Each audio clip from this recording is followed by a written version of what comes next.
ಒಂದು ವಂಚಕರ ತಂಡ ನೇಪಾಳದಲ್ಲಿ ಕುಳಿತು ಸಾಮಾಜಿಕ ಜಾಲತಾಣದ ಮೂಲಕ ಖಾತೆದಾರರನ್ನು ಮತ್ತು ಏಜೆಂಟ್ ಅವರನ್ನು ನೇಮಕ ಮಾಡಿಕೊಂಡು ವಂಚನೆಯ ಹಣವನ್ನು ವರ್ಗಾವಣೆ ಮಾಡುವುದು ಹಾಗೂ ಹಣವನ್ನು ಯುಎಸ್ಡಿಟಿಯಲ್ಲಿ ಬದಲಾಯಿಸಿ ನಂತರ ವಿದೇಶಕ್ಕೆ ಕಳುಹಿಸುತ್ತಿತ್ತು.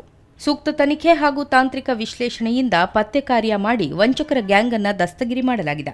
ಗುಜರಾತ್ನ 25 ವರ್ಷದ ಮಕವನ್ ವಿಕ್ರಮ್, ಪಶ್ಚಿಮ ಬಂಗಾಳದ 21 ವರ್ಷದ ಸೌಮ್ಯಾದಿತ್ಯ ಚಟ್ಟೋಪಾಧ್ಯಾಯ, ಜಾರ್ಖಂಡ್ನ 32 ವರ್ಷದ ಪುಪ್ಲಾ ಶಿವಕುಮಾರ್ ರಾವ್, ಉತ್ತರ ಪ್ರದೇಶದ ಗೌರವ್ ಪಾಂಡೆ, ಉತ್ತರ ಪ್ರದೇಶದ 22 ವರ್ಷದ ಹರ್ಷ್ ಮಿಶ್ರಾ, ಜಾರ್ಖಂಡ್ನ 30 ವರ್ಷದ ರಾಜೇಶ್ ಮೆಂಡನ್, ಉತ್ತರ ಪ್ರದೇಶದ 27 ವರ್ಷದ ಮೊಹಮ್ಮದ್ ಅಕೀಬ್ ಅಲಿ, ಬಿಹಾರ್ನ 30 ವರ್ಷದ ರಾಜೀವ್ ರಂಜನ್ ಕುಮಾರ್, ಜಾರ್ಖಂಡ್ನ 38 ವರ್ಷದ ಮಿಥುನ್ ಕುಮಾರ್ ಮಂಗರಾಜ್, ಉತ್ತರ ಪ್ರದೇಶದ 34 ವರ್ಷದ ನೌಶಾದ್ ಅಲಿ, ಜೈಪುರ್ ರಾಜಸ್ಥಾನದ 37 ವರ್ಷದ ಓಂ ಪ್ರಕಾಶ್ ಯಾದವ್ ಬಂಧಿತ ಆರೋಪಿಗಳಾಗಿದ್ದಾರೆ.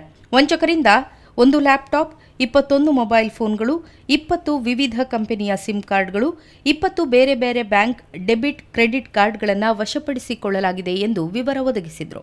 ಈ ಗ್ಯಾಂಗ್ ಏನಿದ್ದಾರೆ, ಈ ಟೋಟಲ್ ಫ್ರಾಡಲ್ಲಿದ್ದಂತಹ ಎಲ್ಲ ಮಾನಿಟರಿ ಟ್ರಾನ್ಸಾಕ್ಷನ್ಸ್ ಎಲ್ಲವೂ ಕೂಡ ಈ ಗ್ಯಾಂಗ್ನವರೇ ಮಾಡ್ತಿದ್ದಾರೆ ಅಂತ ಗೊತ್ತಾಯಿತು. ಈ ಟ್ರಾನ್ಸಾಕ್ಷನ್ಸ್ ಮಾಡಲಿಕ್ಕೆ ಇವರು ಈವರೆಗೆ ನಾವು ಮಾಡಿದ ತನಿಖೆಯಿಂದ ಸುಮಾರು 624 ಬ್ಯಾಂಕ್ ಅಕೌಂಟ್ ಯೂಸ್ ಮಾಡಿದ್ದಾಗಿ ಕಂಡು ಬರ್ತಾ ಇದೆ. ಈ 624 ಬ್ಯಾಂಕ್ ಅಕೌಂಟ್ಸ್ ಮೇಲೆ ಕೂಡ ನಮ್ಮ NCRP ಪೋರ್ಟಲಲ್ಲಿ 4800ಗಿಂತ ಹೆಚ್ಚು ಕೇಸಸ್ ಈಗಾಗಲೇ ರಿಪೋರ್ಟ್ ಆಗಿದ್ದಾವೆ.